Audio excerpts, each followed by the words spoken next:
आलेले आहेत.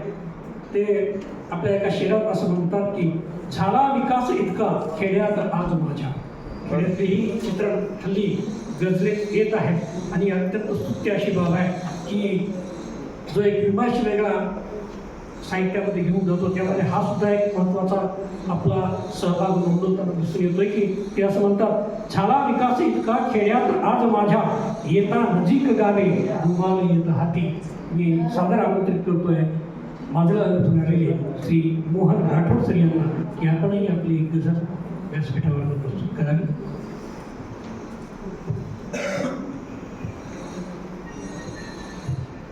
एक मधला एक शेर सादर करतोय. घेऊ नवी भरारी, गाऊ नवेच गाणे, चाला याची किती हे विरहातले तराणे. घेऊ नवी भरारी, गाऊ नवेच गाणे, चाला याची किती हे विरहातले तराणे. आणि शेर असा आहे की दोषात कोणत्या त्या भोगावयास आला. तमाम आध्यात्मिक क्षेत्राला पडणारा हा प्रश्न, अनुत्तरित होणारी ही आध्यात्मिक क्षेत्र. दोषात कोणत्या त्या भोगावयास आला, राणीस तो मिळाला वनवास की नव्याने. राणीस तो मिळाला वनवास की नव्याने. एक गझल सादर करतो, 5 शेरची गझल.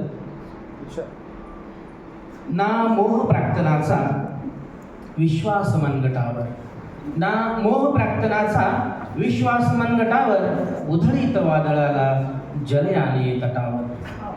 उधळीत वादळाला जलयाने तटावर. आणि शेरे की लाटा समान घेई मौजेत हेलकावे. लाटा समान घेई मौजेत हेलकावे, नाही तुझे जराही कंट्रोल त्या बटावर. नाही तुझे जराही कंट्रोल त्या बटावर.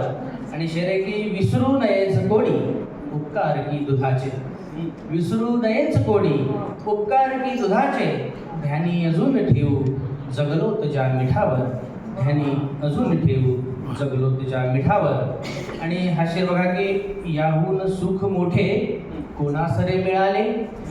याहून सुख मोठे कोणासरे मिळाले, आईच भासते जर मुलगी तिच्या छटावर.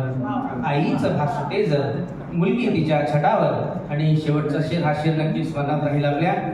उपकार थोर आहे देशा तुझ्या भीमाचे.